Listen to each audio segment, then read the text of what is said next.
Hello.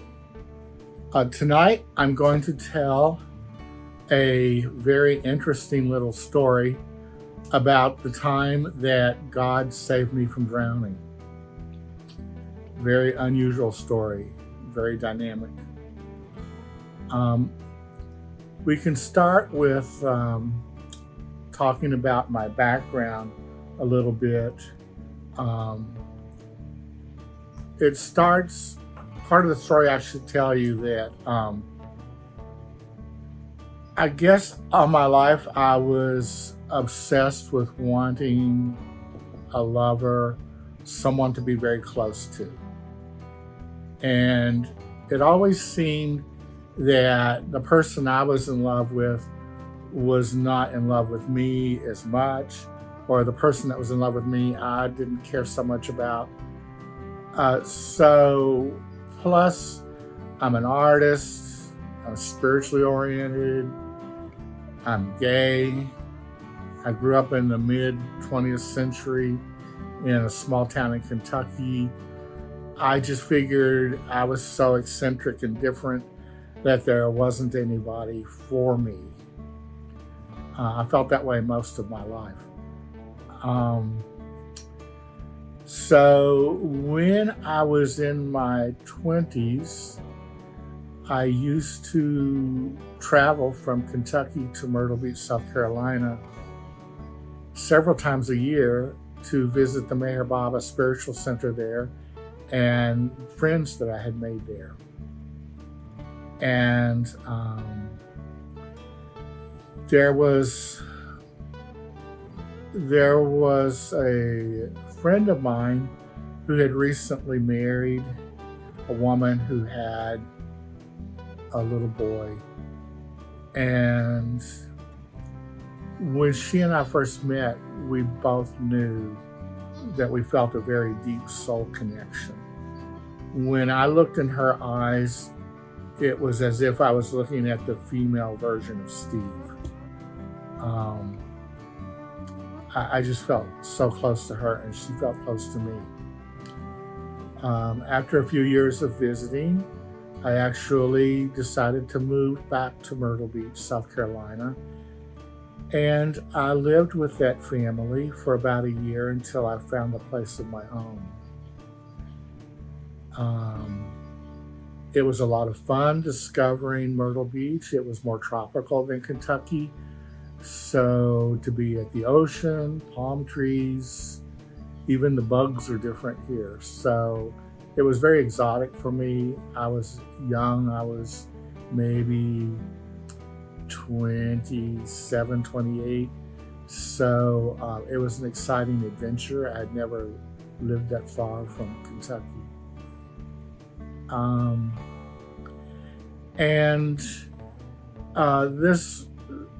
I was working for myself. I started a sign business out of my little beach shack.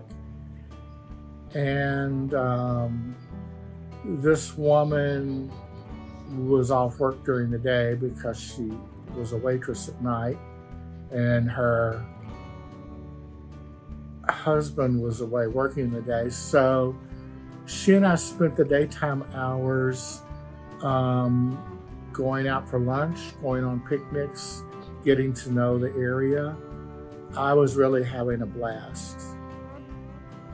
And by the time of the story that I'm getting ready to tell, the little boy was probably about 10.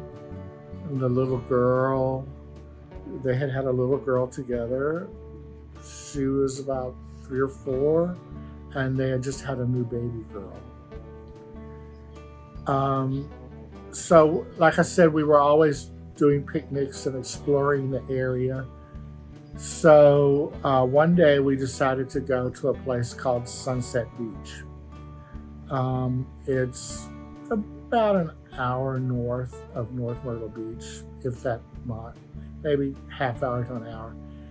And we drove all the way out to the very end of this island. It's an island.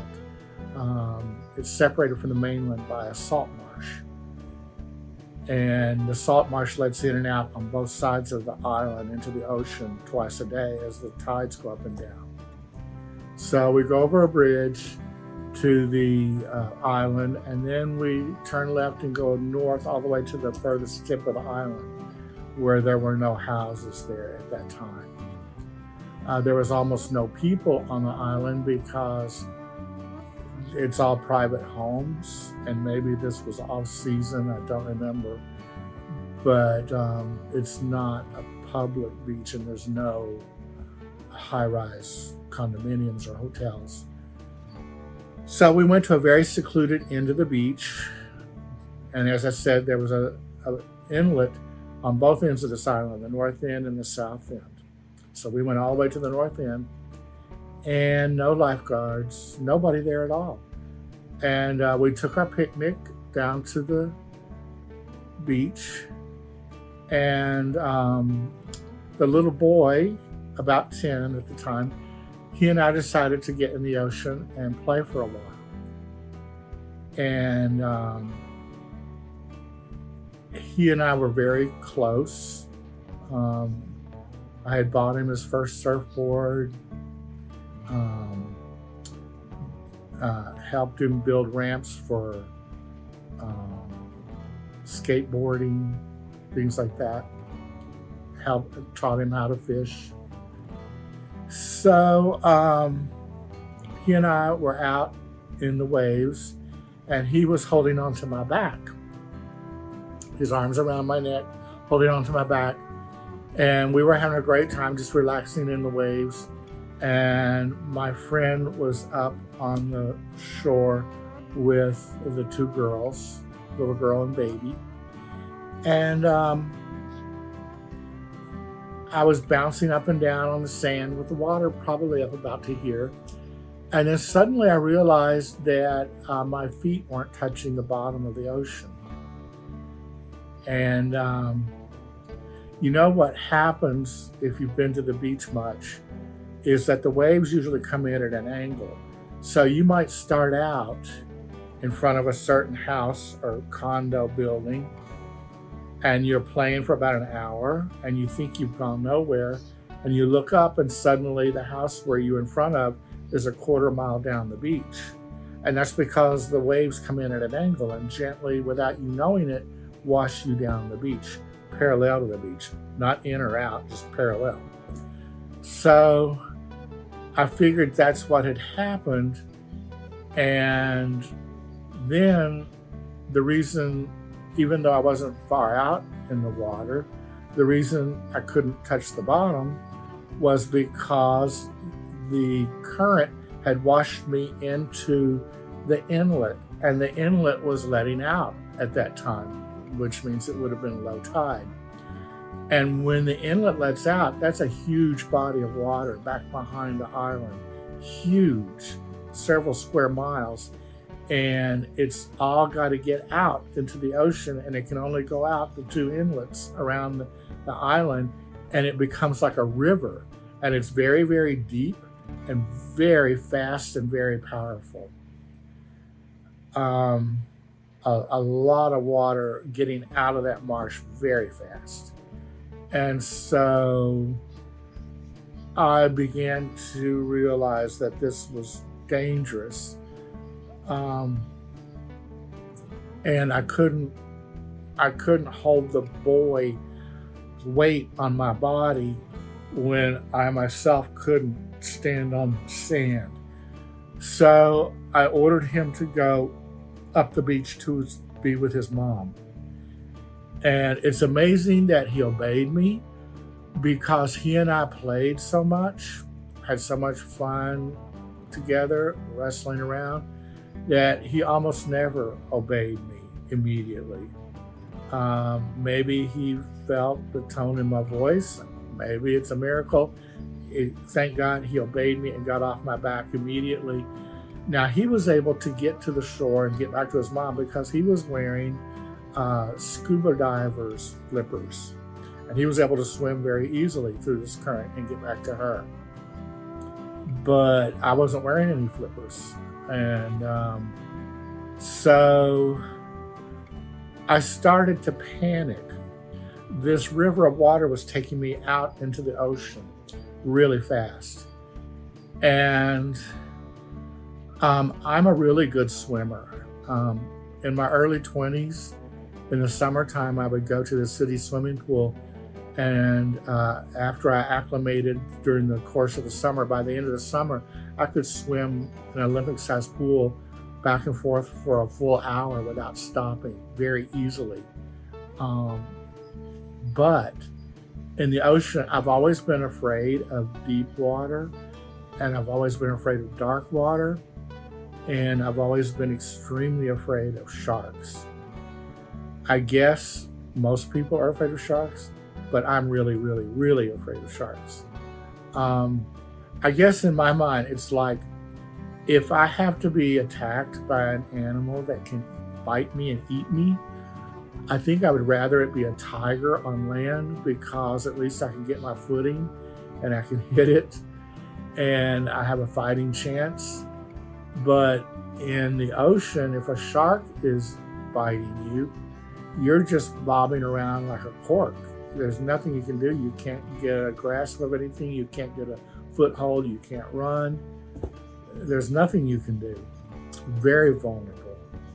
And then all that black, scary water, I guess it stirs up my imagination of what's down there in that black water. So I, since I began panicking, I started swimming ferociously to get to the shore. I was swimming really, really, really, really hard and fast. But in spite of that, I was getting washed further out to sea very quickly. I was getting so far out that I thought they're going to have to send a rescue helicopter after me.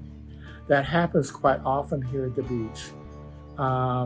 People get caught in this situation and get washed out to sea, and the National Guard helicopter will go out to rescue them, and many times they die. So I got so far out, you couldn't see the land anymore, and the people on the beach couldn't see me, especially because there's waves. So the waves are like hills and valleys, and I'm way out there in the hills and valleys of the waves. So when I started panicking, I started breathing and drinking in water. And I was exhausted. I had tried so hard to get back to the beach quickly that I was absolutely exhausted and very, very scared. And then I think that was the first time it happened that day. I heard God's voice, and it really was God's voice, and it was very audible. I heard it coming from the atmosphere, from the sky. It was a male voice, and I recognized it to be my spiritual master, Meher Baba, who I consider to be the avatar or God, the same soul as Jesus, Buddha, Krishna, Rama, Muhammad. So it was him speaking to me, and he said in a very calm voice, he said, "Steve, what you want is to get to shore, but what you need is to survive." And I just felt a warm relaxation pour all over me when I heard his voice. And by relaxing a moment, that helped me to think more clearly. And then I remembered that in college, we had what they called a free university in the student center. This was in the hippie days, and the idea of having things for free was the ideal. And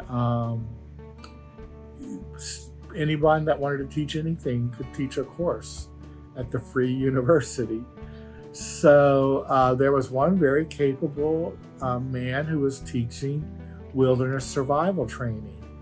And I was learning rappelling. I was learning how to live in the woods for several days and what could be eaten out there. And one of the things that I learned in that class was that anybody can survive in open water for 3 days without dying simply by floating. The reason it's limited to 3 days is that after that, you need to drink water or you will die. But you don't need to eat food. So if you can just float, then you can survive for 3 days in open water situation. And this story I'm telling is actually really good for people to learn how to deal with a rip current at the ocean, or if they get caught in this situation, how you can survive it. So it would be good to share this information with people.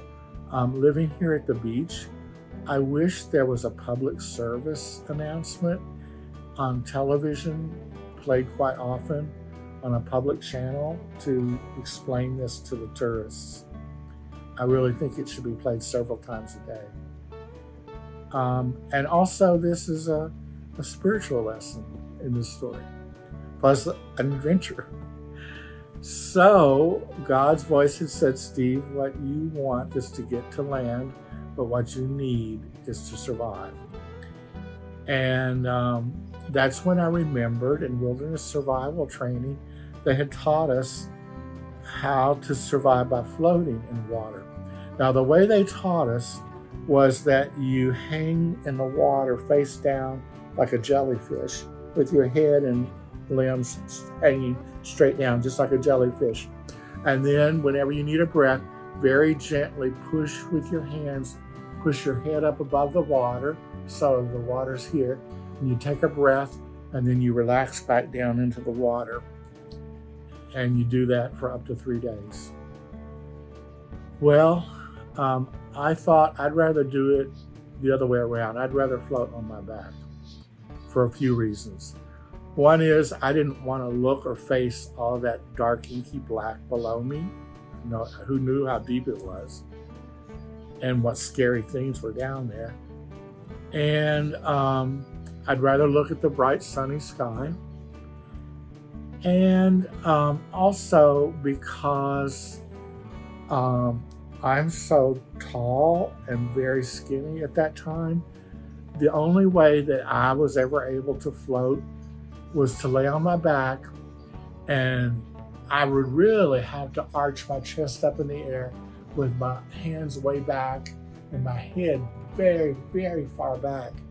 I think shorter people don't have to be quite severe with arching the back and the head backwards. But what would happen is only this much of my mouth was out of the water, like that much. And even my chest is below the surface of the water. And that's the only way I've ever been able to float. So I'm doing that. But at the same time, the waves are splashing over my face and making it very difficult to breathe, even when my mouth is like that. So there I am floating with my chest arched way up and my hands and head way back. And then I start imagining sharks down there and how they might come up and nibble my toes and fingers. I've heard that sharks, what they will do first, I have felt the skin of a shark and it feels like very rough sandpaper. And I've heard that what they sometimes do is rub their sandpaper-like skin against whatever they're getting ready to eat. That releases some of the blood from the skin of the fish or the human, whatever it is, and they can decide whether or not it smells like something they want to eat. I've heard that on television programs. So I was imagining the shark first testing out my fingers and toes and then circling back around for a nibble and then a bite. And that was horrifying me. It was really upsetting me very much. So when I got scared, I think it's probably in the deep human subconscious to curl up in a fetal position. So I would pull my head in and my arms to keep my fingers from being bit, and I would pull in like this. Well, that turned me into a human cannonball, and I would sink really fast, going way, way down. And so then I would have to arch back to get back up to the surface to get a breath of air. And that happened about 3 times. Um, I would I would relax out, breathe some air. I would start thinking about sharks eating my fingers and toes. Then I would curl up and sink. And of course, I couldn't breathe when I sank. And I was down there in that blackness, couldn't even see. So then, after I did that several times, then I heard God's voice speak a second time that day. And this time he said to me, Steve, fear is a luxury that you cannot afford. And I think a part of me was a little bit amused by that, even in my dire situation, because normally when you hear the word luxury, you think of something like a fur coat, a diamond ring, a gourmet meal, a yacht, something that really wonderful. And here God was telling me that fear was a luxury. And I was thinking, now who would think fear is a luxury? Fear is horrible. Nobody likes to feel fear. It's a very, very unpleasant thing. Let me lay around, luxuriate in fear all day, eating bonbons. That seemed like a strange choice of words for God to use. And I don't know if I was amused at the time. I am as I remember it, but I think it clicked in my mind how peculiar it was. But I knew what God meant. He meant that I could not afford to be afraid. That if I was afraid, I would continue to curl up like a cannonball and sink. And that was not going to work. So I had to put fear out of my mind. I really, really, really absolutely could not think anything fearful. And that seems like it's not a very easy thing to do. I think we get in the habit of being afraid without even realizing that we might try to control it. And it's kind of like when you're a child and you want to pick at a scab. It's like you want to keep touching that wound. And you're curious about it. You keep bothering it. So I had to put fear out of my mind if I was going to continue to float. It had to be that way. How can I say this? It's almost as if part of me did not understand that my thoughts had anything to do with surviving. Sinking in the water is one thing, controlling your thoughts is another thing. But I was being shown that my thoughts were going to kill me. My thoughts were going to kill me. That's an important thing to remember. It happens. So I relaxed some more. I started breathing more relaxed, and my mind was more clear and able to think since it wasn't full of fear. I was able to relax and consider the situation and what could I do. And it occurred to me, what has happened is I've washed out into the ocean by this river of water. And what I need to do is not swim back to the beach. I need to swim parallel to the shore to get out of that river. Because when I go parallel to the shore, I'm going to get to a place where the water isn't rushing out, and then I can get back in. So I'm laying there floating on my back and just with my arms so slowly and peacefully. I'm not going to stress myself out. I've already done that. And I decided I might as well do this as slow as possible because it's going to work. It's a good plan. I'm not panicked anymore. There's no emergency. I don't need to stress myself out. If I do, I might drown. So I might as well push it to the max and really swim slow. Swimming very slow with total confidence in this plan. I'm going parallel to the beach on my back, and I feel like a big sea turtle moving so slowly with my arms flapping like flippers on a sea turtle. So I go down the beach about a quarter, half a mile, and then I climb up out of the water. And by the time I started walking on the beach, I was exhausted and my knees felt like jelly. I was shaking. I was very, very low on energy, just worn out. I could almost hardly stand up, much less walk. But I saw my friend and her 3 children way up the beach. I could just barely see them. And I was thinking, they probably think I just went out in the ocean for a swim. They're just having a snack and a nice day, eating their picnic and thinking Steve's having a really nice swim in the ocean. They have no idea the drama that just happened.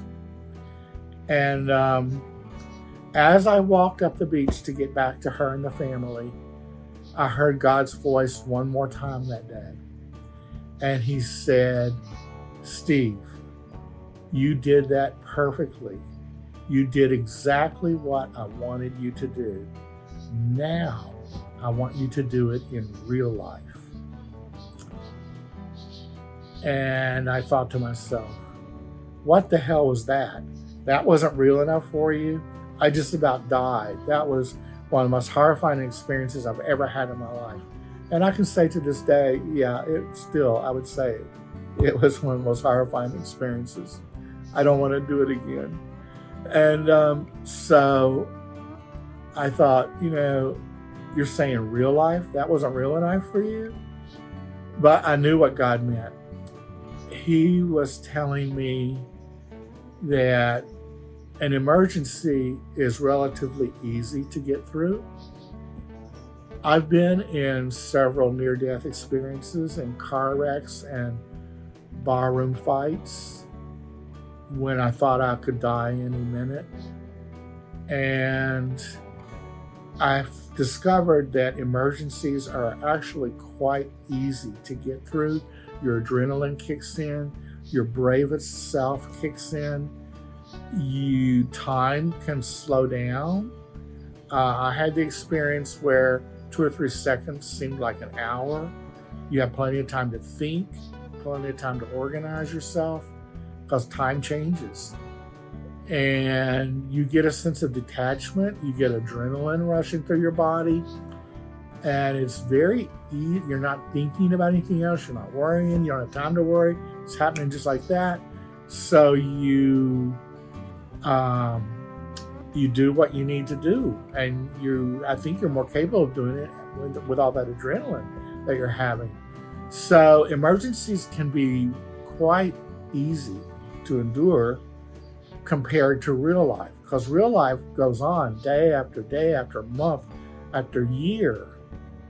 After years and years and years, we got to endure real life. That's making me think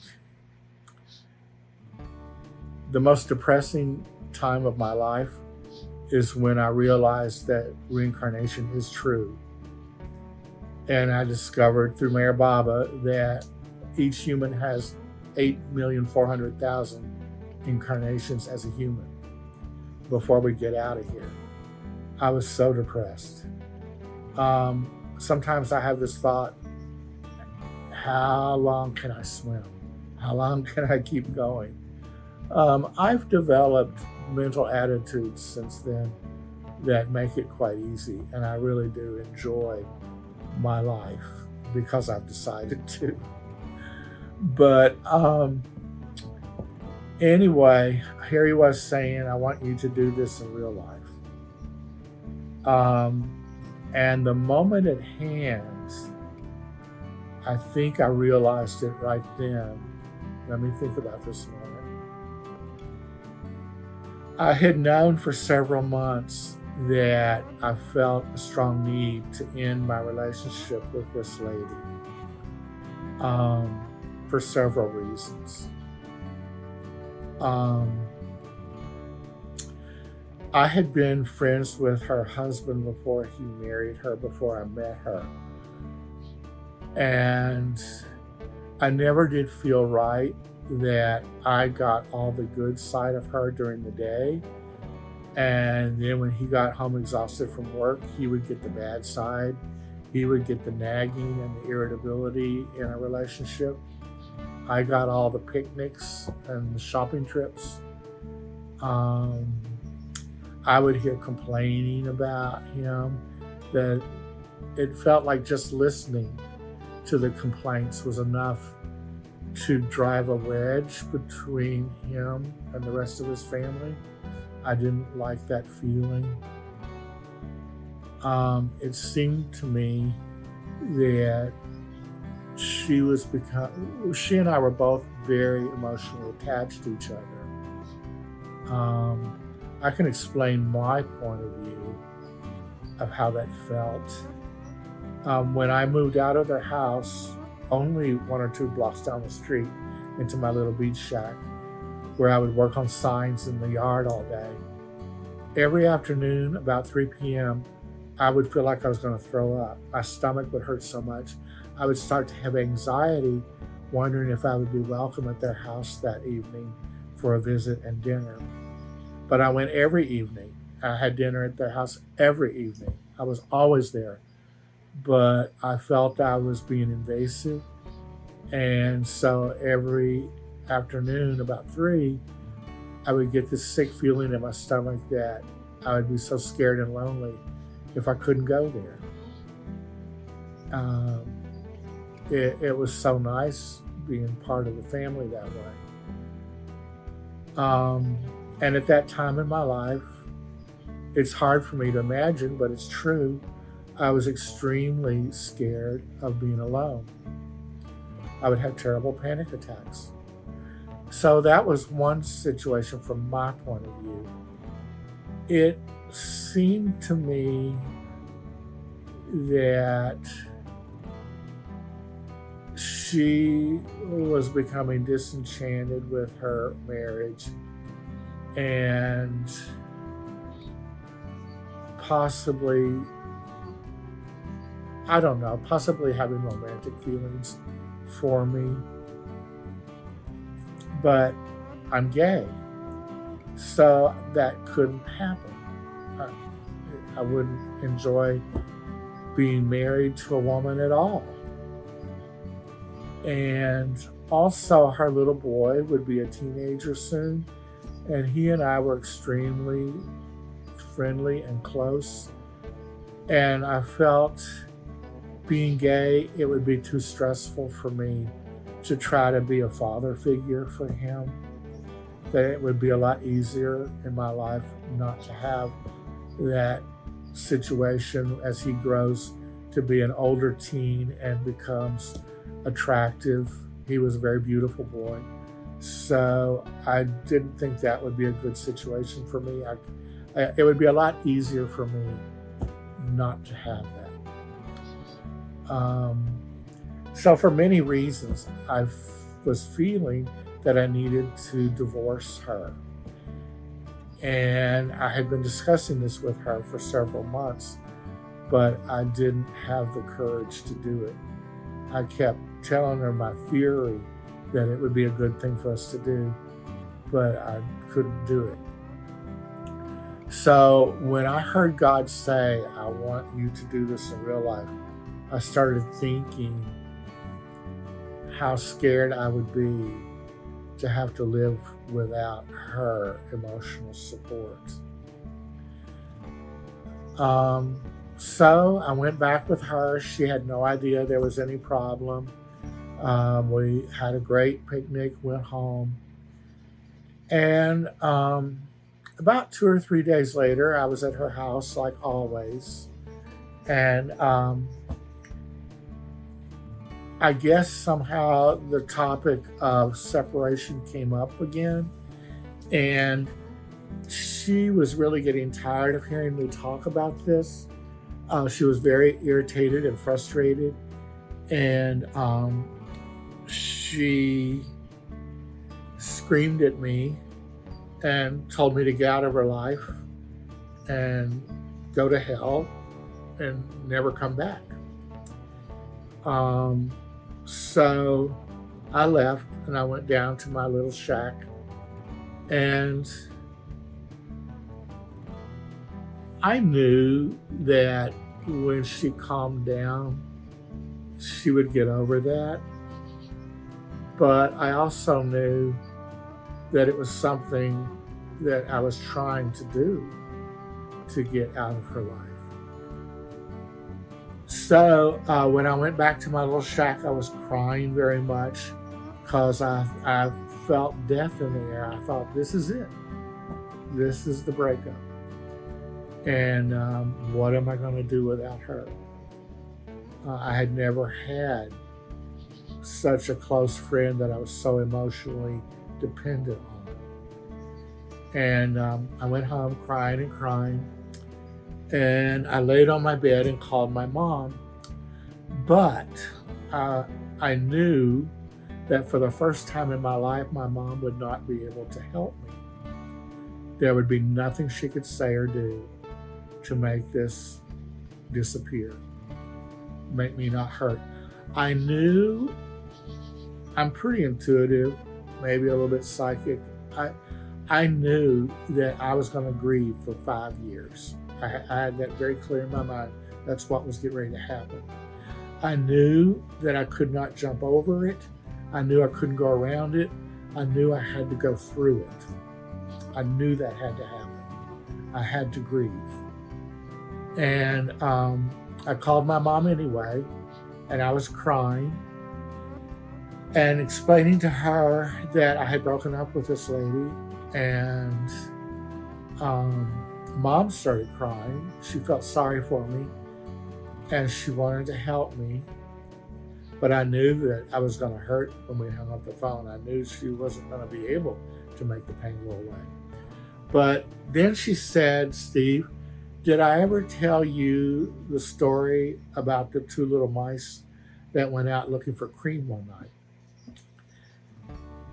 And I thought, here I am crying harder than you've ever seen me cry, telling you this horrible problem, and you want to tell me some silly story about a mouse, 2 mice looking for cream. It was kind of a little bit hard for me to be patient with her at that moment. I thought, well, I guess I'm sobbing my heart out, but I'll try to listen. And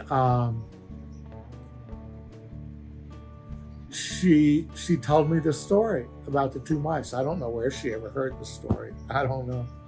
But so one night, 2 mice went out looking for cream or looking for some kind of food.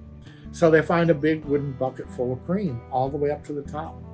And they jump up on the edge of the bucket, and they're drinking the cream, and the cream's going down, down, down as they drink it.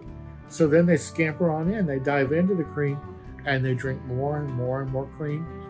And finally, they have enough. Their tummies are all filled up. They're ready to go home. But then they look up and see that they've drank so much cream that it has gone down from the ledge, from the top edge of the bucket so far. And they keep scratching and clawing, but they can't get to the edge of the bucket. There's no solid base for them to stand on to jump from. They're in this liquid cream, and they're scratching and clawing on the edge of the bucket, and it's hopeless. And they both know it's hopeless. There's no way out of this situation.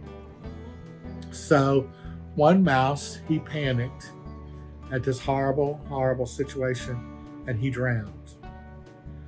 But the other mouse, he knew it was hopeless, and he knew how scary it was, but he thought to himself, I can dog paddle, and I don't have to die right now. I might die later, but I don't have to die yet. I can still dog paddle, and who knows what might happen in the future, what opportunity might come along. So he paddled around and around and around in the cream all night long. He knew that was the only thing he could do, that or die. So he fell asleep while he was paddling around, and he woke up the next morning and he was laying on top of a big fat ball of butter. His little legs had churned that cream into butter and turned it into a big ball of butter that he was laying on while he was sleeping.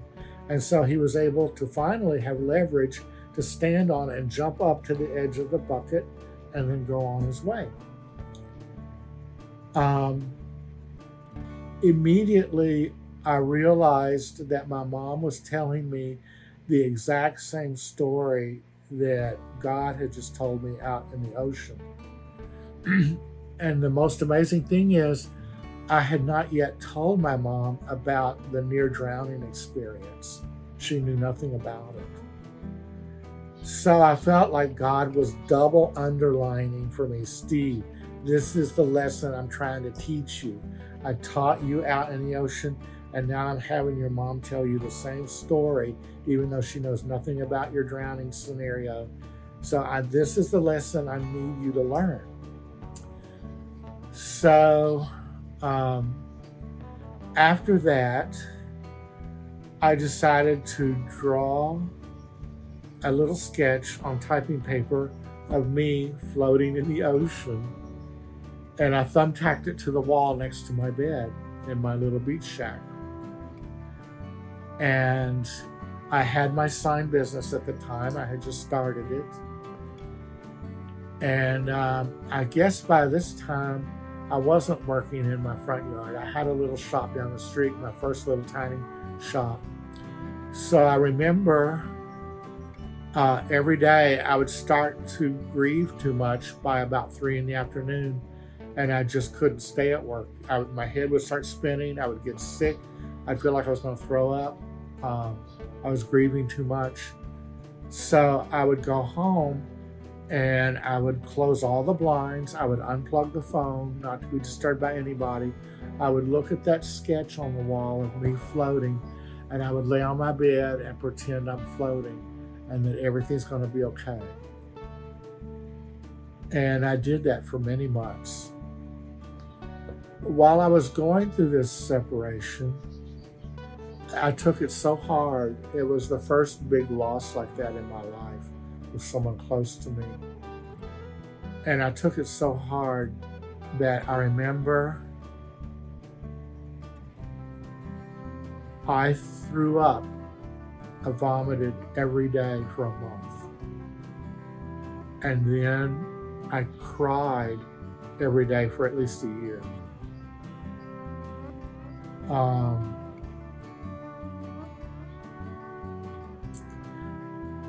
But my technique, and I also went into seclusion at that time. I would put a note on the door. I didn't want anybody to disturb me.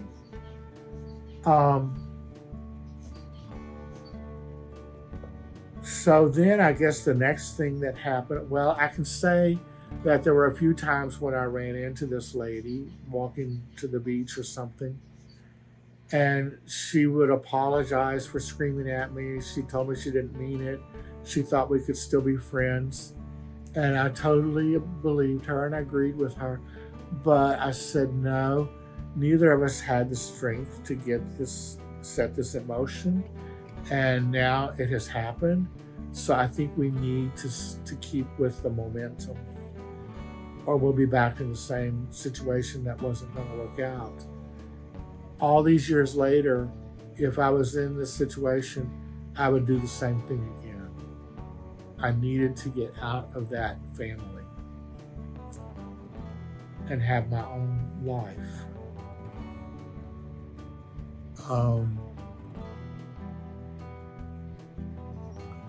So I was working at my shop in those days, and then it happened 5 years, exactly 5 years later.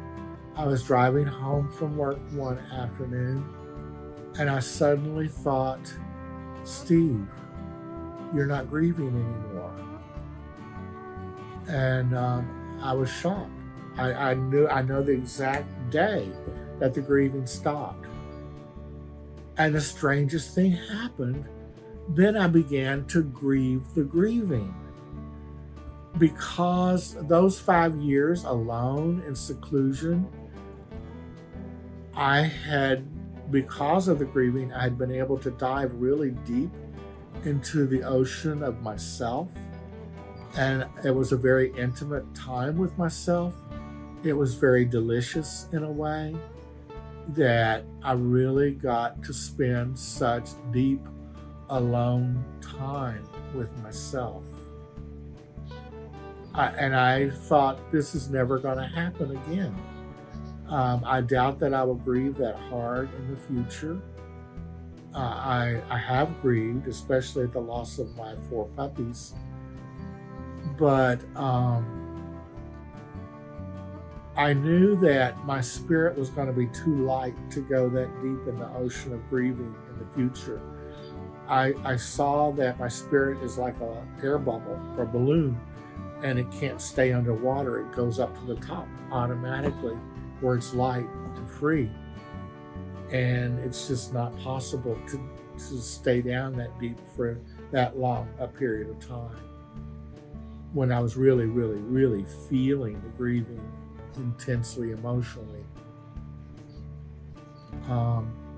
So I thought that was very interesting to note that I began to grieve the grieving for several months, I guess.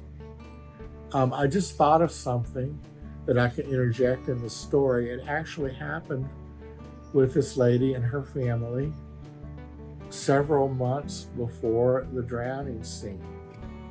We were on one of our usual outings, and we had gone to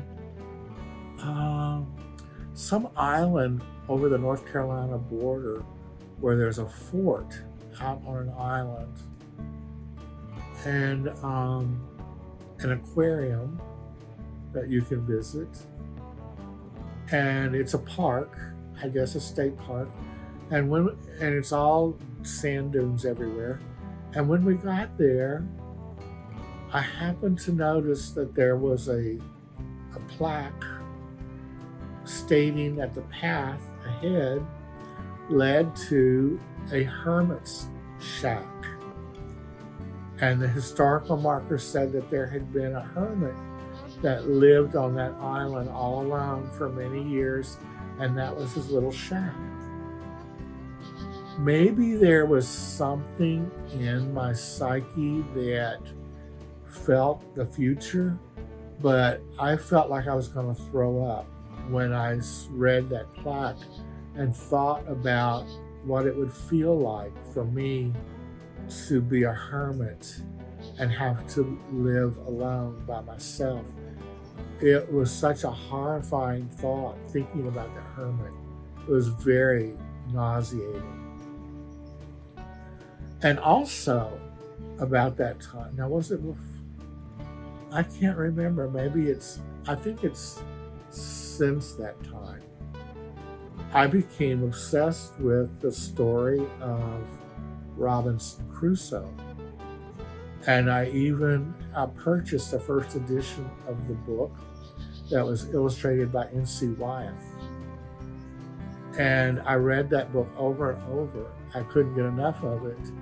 And I was obsessed with this man that was stranded on an island far away from his homeland with no people for quite some time, and had to get used to living alone. And I really got to love that story. I guess because it rhymed with my life. But now I can say many years later, and actually this happened for many, many years, I never feel lonely.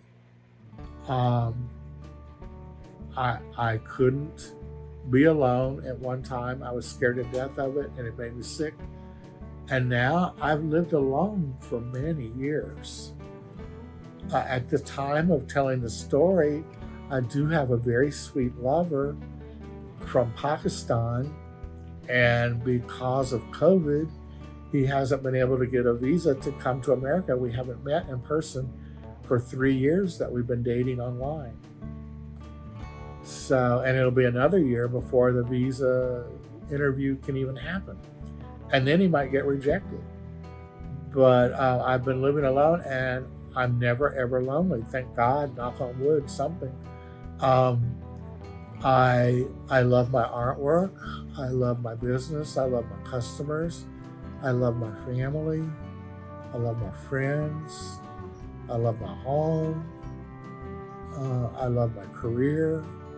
I loved my puppies when they were here. I still love them in spirit. Um, and I write. I tell stories. I love creativity. I love planning my Daddy God art museum, a museum to house my paintings of Mayor Baba. So I'm never lonely. Thank God.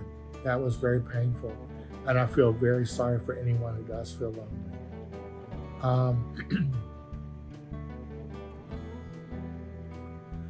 One of my meditations, I'm just thinking to tell this. One of my meditations lately, especially I need it in the mornings. If I wake up in a sour mood, which happens a lot because I have such bad dreams, but the meditation that helps me the most, Mayor Baba and spiritual masters tell us there's no such thing as time and space. It's an illusion. Everything is now. Mayor Baba said, live more and more in the present, which is ever beautiful and extends far beyond the reaches of the past and the future. So I think of the eternal now. The future's in the now, the past is in the now. And so it comforts me very much to tell myself this mantra that my family, which is in Kentucky, and members are gradually dying off or losing members of the family. So, and more to lose in the future. So I tell myself, we always were together, we are together now, and we always will be together. And when I see that, I see my large extended family and friends, and there's no separation, no boundary line between those who are in spirit and those who are in physical world. I see us all as a group, regardless of whether we're in spirit or physical world. So we always were together because there is no time. The past is now.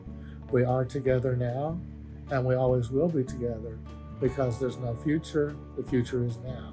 This is all there is now.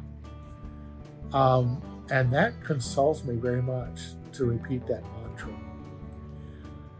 There's two little stories that I can think of that need to be added on to this story, and then we'll be finished.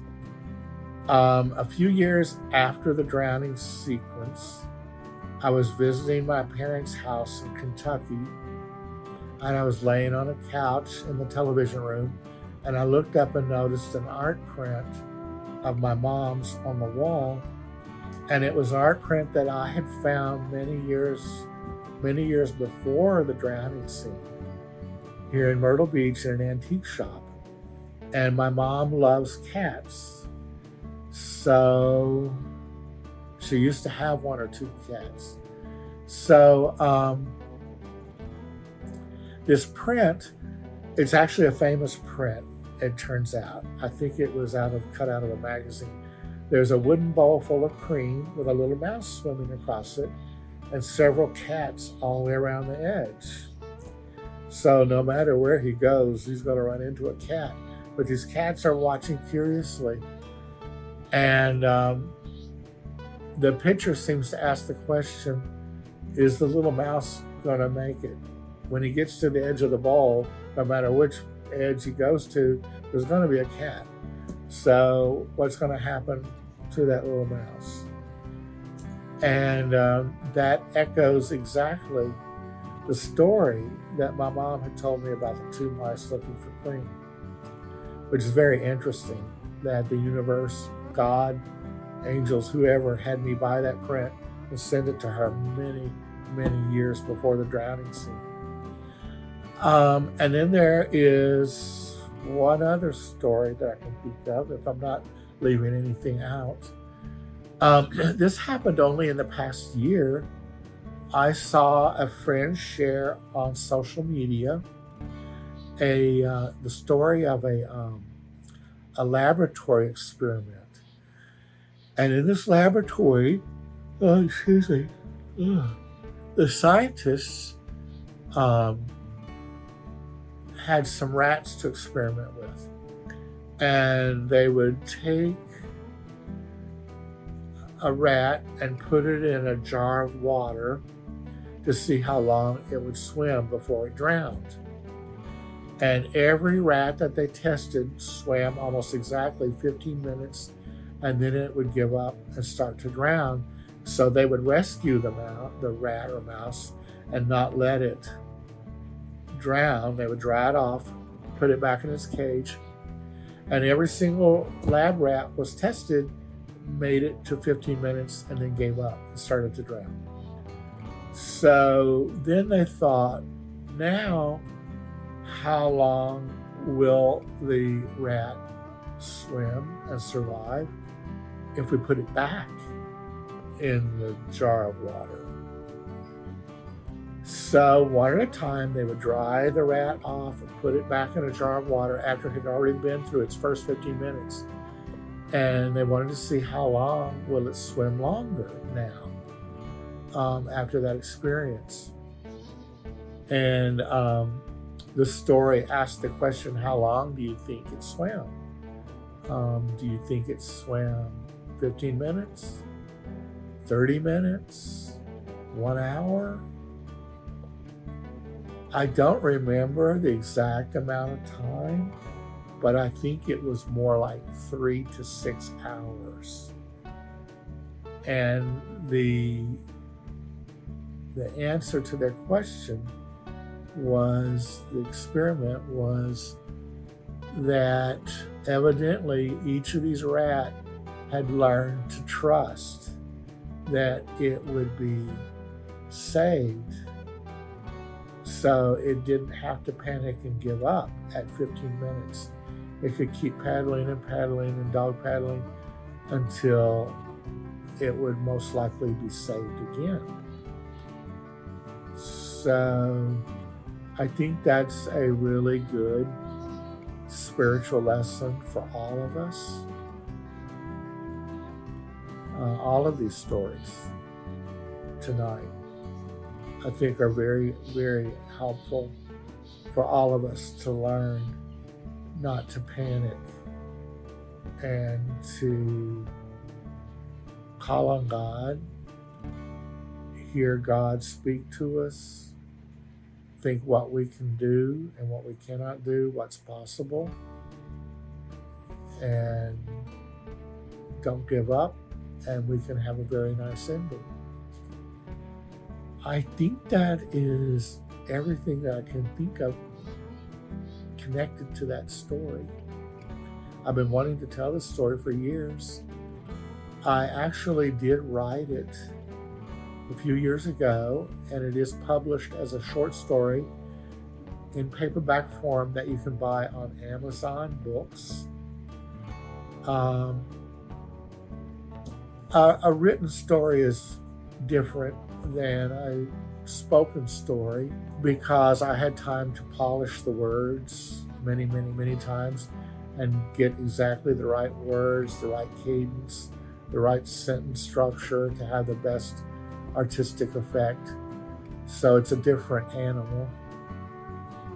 When I first started telling these stories on video, I didn't know if I would be able to tell the whole story live and remember all the details, or if I would need notes or possibly even read the story as I had written it. And the first time I tried this, I had typed out the entire story in my computer, and there's a program that I could download for free that makes the letters very large on the computer monitor and lets them scroll by at a pleasant reading speed. And so you can look into the camera and read the story.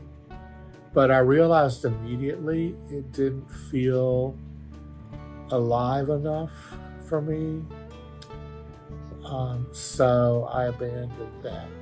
And now I'm just telling the stories as I remember them as they unfold.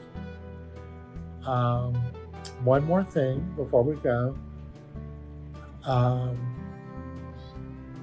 At the end of each of my videos, I've tagged on a little 10-minute segment explaining to you about some projects, art projects that I am working on. If you have not seen those, you might like to stick around for the next 10 minutes and watch them. It's the same 10-minute video at the end of each of my videos.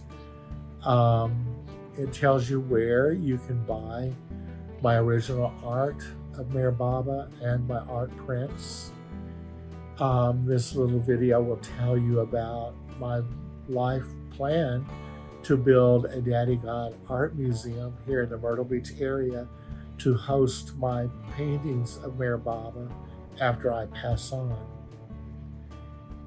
And also it talks about, in that 10-minute video, the animated films of Mayor Baba that I am currently working on with help of others. And you will find information there about where my websites are and about how you can donate money if you feel inclined and if you can afford it. I definitely need financial help to build the Daddy God Art Museum before I pass on, and to make the Daddy God animated films. In fact, I would like to suggest that anyone who has enough money to leave a will, that they consider the Daddy God Art Museum and the animated film projects, consider leaving some money to those in your will.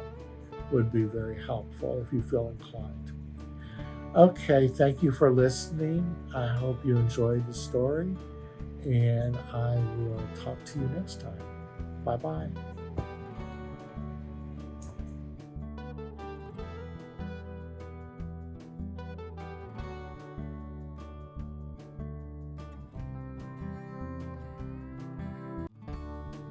Hello, my name is Steve Jameson. The brush and pen name of Wodin I use for my paintings and stories of my spiritual master, Meher Baba. I hope you enjoyed the video presentation. I plan to create many, many more, so come back from time to time to hear more true life stories of Meher Baba. I also plan to interview others who have had personal Baba experiences and people who follow other spiritual masters such as Jesus, Muhammad, and Buddha. I would like to take this time to give you more information on my work. I have a website entitled daddygodartstudio.com. On this website, you can find art prints of my Meher Baba paintings in a very wide range of sizes and prices. There are greeting cards available, and my short story books and art books can be purchased there. I also want to tell you about the planned Daddy God Art Museum. I'm very excited about this project. My main and biggest project for the rest of my life is to build this Daddy God Art Museum to house all my paintings of Meher Baba after I pass on. Here I want to show you some architectural renderings of the planned museum. You can see the main entrance hall that will greet visitors when they first arrive. Here is the art studio where I can paint, edit videos, work on book publishing, and my staff of animators can create. Here is the main common area, a living room-like area, the upper mezzanine with all the paintings of Meher Baba on the walls, the veranda where people can enjoy the outdoors, kitchen, and dining area. The architectural plan is for a traditional South Carolina low-country style of a large home that will house the paintings and can be used for public gatherings and possibly even overnight stays. You see, I was an architect major in college. I love architecture, so I plan to enjoy many years designing and building this museum. My vision for the Daddy God Art Museum is for future visitors and pilgrims to this area of the South Carolina coast in the next few hundred years to have a place to stop for a couple of hours to refresh and be inspired by paintings of Meher Baba. We now have 4 places in this area that attract those interested in learning more about Meher Baba. Foremost, we have the Meher Spiritual Center, founded for Meher Baba, where people can stay on retreat and attend programs of movies and speakers on Meher Baba. This center was dedicated and built for Meher Baba, who visited it 3 times in the 1950s. Right across the street from the center is a bookstore selling all books regarding Meher Baba.